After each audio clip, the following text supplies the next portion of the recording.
The next morning found Naruto scanning his own appearance before the mirror. If he was going to become Hokage, he knew he should at least have the ability to make a good first impression on his teacher and his classmates. Thankfully, his caretaker had at least done the laundry before she left. Now, he was wearing his best, or rather, least threadbare, clothes. His hair, on the other hand, was a completely different story. It was a spiky red mane that hung down to his neck. Rolling a lock of the bright hair between his fingers, Naruto wondered if he should trim it. He glanced out his window, and let go of the lock. He could see the Hokage monument from his apartment, and if the busts were accurate, the second, third, and fourth all had rather crazy spiky hair. Clearly, their hair hadn't impeded their rise to the top, and he figured that his wouldn't either. In fact, he thought in a passing way, the fourth's hair even rather resembled his own. Nevertheless, he dug out a brush that hadn't seen the light of day since it had been bought, and dutifully tugged it through his hair. Finally, with one last check in the mirror, smoothing out a non-existent crease in his shirt, he left his apartment and headed to the academy. Before he entered the building, Naruto paused and looked up at the circular sign that proudly hung in the niche above the doors. The character for Shinobi was emblazoned on it in bold ink, and he knew enough to know that it was made up by the separate characters of blade and heart. Together, it meant endure. It seemed appropriate considering the goal that he had in mind. Tracing the character with a finger on his palm, he took a deep breath and stepped through the doors. The classroom was large with a high ceiling, and filled with rows of desks, stacked in an increasing, rising order like a staircase. When Naruto walked in, following his new instructor, a man with an old scar across his face who had introduced himself as Umino Iruka, a palpable ripple of surprise swept through the room. The noise level in the class sharply dropped, as dozens of pairs of eyes turned to observe him. Naruto didn't meet any of their narrowed gazes, but stood awkwardly in front of the blackboard. Offhandedly, he realized that he recognized one of the faces that stared back at him. It belonged to the girl with the large forehead who he'd noticed getting picked on a few times in the playground. "This is Uzumaki Naruto," Iruka introduced in a ringing voice. At the sound of his name, some of the children began to whisper amongst themselves. "He's 6 years old, and he'll be joining our class from today onwards, so make him feel welcome." "I hope we can be friends," said Naruto, forcing the tips of his lips up into a smile. He'd never had much of a reason to make one before, but he had observed from afar how smiles could lower people's guards. He thought he heard some snickers and maybe even a muttered tomato headbutt. For the most part, the children only stared back at him sullenly. Considering his introduction largely a success, Naruto found an empty seat next to another boy with a dark countenance, who idly rested his head on his hand. It turned out that the class had been going over how to read and write several basic characters that he already knew, so for the first hour, Naruto had the unhindered liberty of observing his new instructor.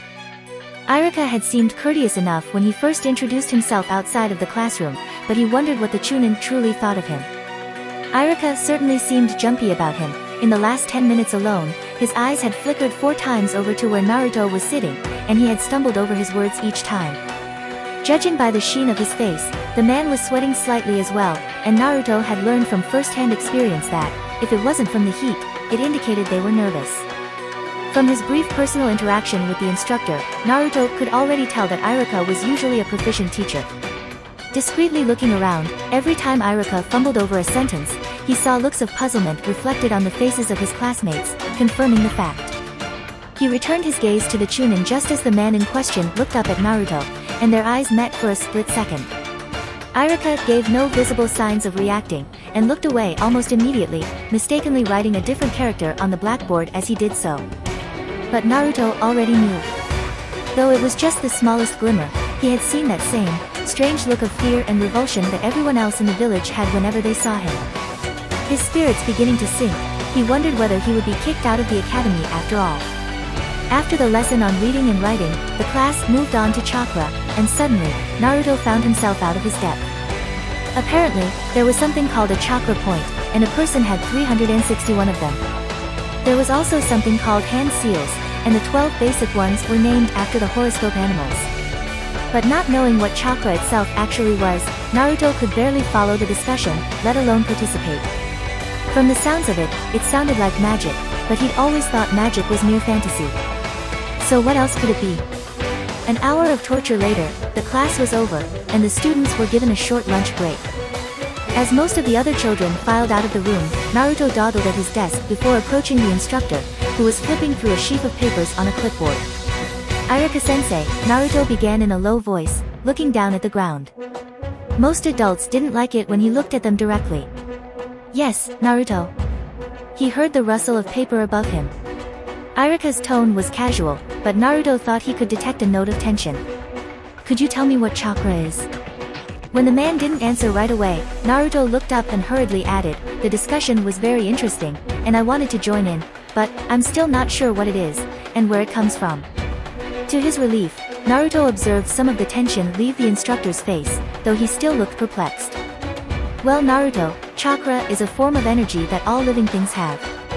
The energy is a mold of physical and spiritual, and goes around your body in a network. We ninjas can use this chakra to perform techniques." Irika paused, before adding, "Do you know what a technique is?" Naruto shook his head no. A technique is a skill made possibly by chakra, with effects like walking on water, exhaling fire, and creating illusions. There are all kinds of techniques, such as ninjutsu, genjutsu, taijutsu, and even the most basic one requires you to mold your chakra.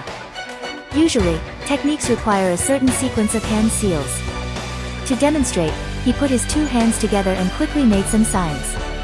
There was a burst of smoke, and suddenly, someone who looked exactly like Naruto was standing in front of him. Letting out a small exclamation of amazement, he stepped back. There was another burst of smoke, and Irika was standing before him again. That was the transformation technique.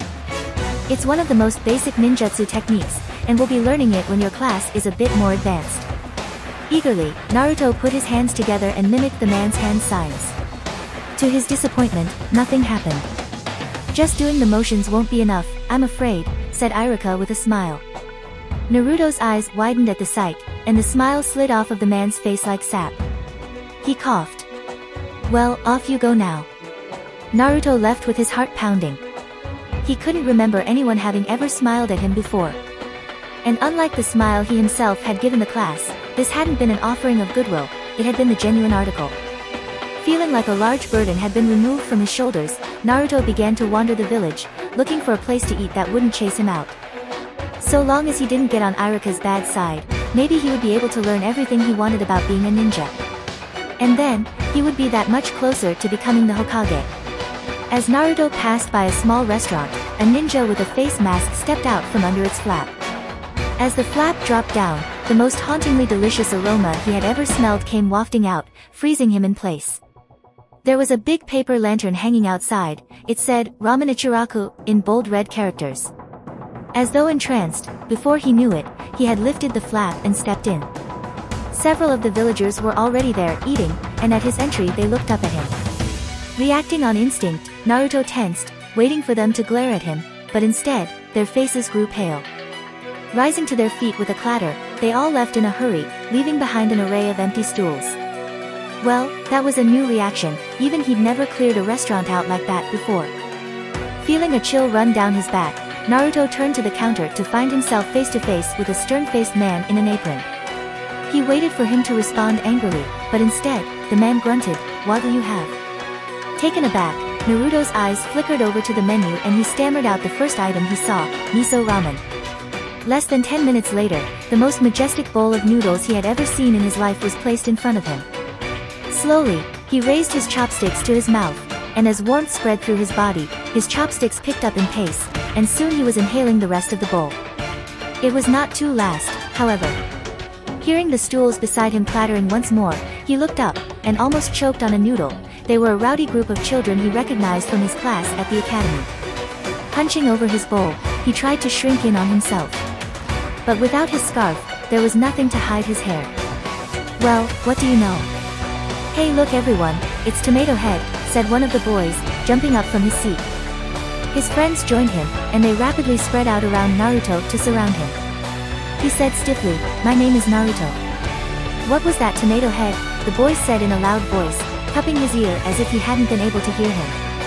When Naruto didn't respond, he dropped his hand and glanced over at his sniggering friends. "Nogi here says she heard you asking Irika-sensei about what chakra is." "Yeah, Sensei couldn't believe it," chortled a pudgy girl. "He told us after you left that you didn't know nothing and that," she sniffed, We should help you out. Ah, does little baby need his diapers changed? The boy crowed. He leaned over and swiped Naruto's bowl. Does Tomato Head want his mommy? Oh wait. He laughed and lifted the bowl to his lips. You don't have one. Blinking, Naruto watched the bully slurp up the remainder of his ramen. Out of the corner of his eye, he saw that the owner of the restaurant was preoccupied with another customer. It's not nice to make fun of people about their parents, he finally said in a mild tone that belied the increasingly hot fire that burned in his belly. What would you know about being nice? It's not like you ever had parents to teach you, scoffed a girl. My parents told me to stay away from you, 'cause you're bad, added the boy with relish. I'm not bad, gasped Naruto before he could stop himself. You are too. No, I'm not. R2. I am not. R2. Damn Tomato Head. No one wants you here. The boy lifted his hand up with the bowl still in hand. Not comprehending, Naruto watched dumbly as the bowl flew through the air and hit him on the chest with a crash, spilling cold liquid all over his best clothes. Hey! The owner had finally noticed what was going on, but at the sound of his voice, the children all scrambled out, the restaurant's flaps swinging emptily in their wake. Naruto stood frozen for a second, watching with wide eyes the oily liquid drip from the ends of his hair. There was a big black splotch now on his favorite orange shirt that he knew would never come out. Regaining control of his body, he slowly bent over to pick up the bowl, which had thankfully not cracked. Placing it back on the counter, he hesitantly peeked up. The owner stared down at him with a twisted look he didn't understand, and flinching, he apologized, before lowering his head back down again. Putting some coins down on the counter, he left. Not daring to lift his head back up, he raced back to his home. Though no voices called out to him, the whole, long way back, he thought he could feel glares burning into his back. Once he was home, Naruto robotically began to pull out some of his more worn spare clothes from the closet. All he could think about was how he had to quickly change and return to the academy before the lunch break was over, or else he would get in trouble on his first day. If he was to become a great Hokage, he couldn't get kicked out. It was only when he was zipping down his ruined hoodie that he noticed that his fingers were trembling. And then, as he wondered why they were doing that, he also realized that he had lost all strength in his legs. Letting out a small, "oh," he fell down on his knees in the dark room.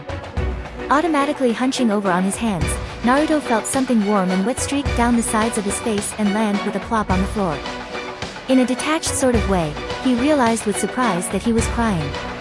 He had observed before, from afar, people crying for a variety of reasons. Sometimes, people, mostly children, cried when they weren't getting their way. Once, he'd seen a girl about his age burst into tears when her mother refused to buy her a stick of candy, and observed how the mother had given in. When he experimentally asked his caretaker to buy him a stick of candy, she'd wordlessly stared at him coldly, as though looking at a particularly disgusting insect on the backside of her sandal. He'd never asked her for anything again after that. Most of the time, however, people cried because they were in pain or because they were sad. When a child fell over in the playground and began to cry, their mother or father would frantically look up at the sound of their voice, and run over. When they saw that the child had only scraped a knee, they would laugh in relief and place a band-aid over their injury. Then the child would feel magically better and go back to playing with their friends. As he wondered which emotion he was feeling, Naruto began to feel even more strange. There was a hazy sensation creeping up his body and taking over.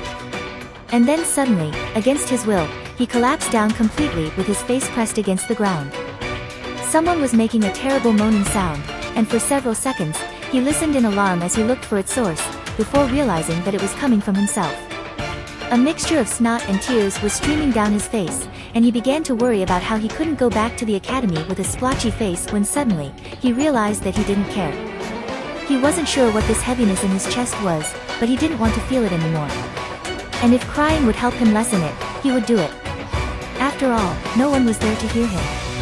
If he wanted to become a strong ninja, he knew he could never let anyone else see him crying, because the heroes in his book had never cried, but right now, he was alone in this cold, dark room.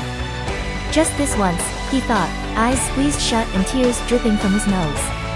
A cold and detached part of Naruto thought that he should be pleased to have this privacy. But at the same time, he had never felt so alone before. He felt like he was the only person in the world. If you like this content, Don't forget to like and subscribe. See you later, bye bye.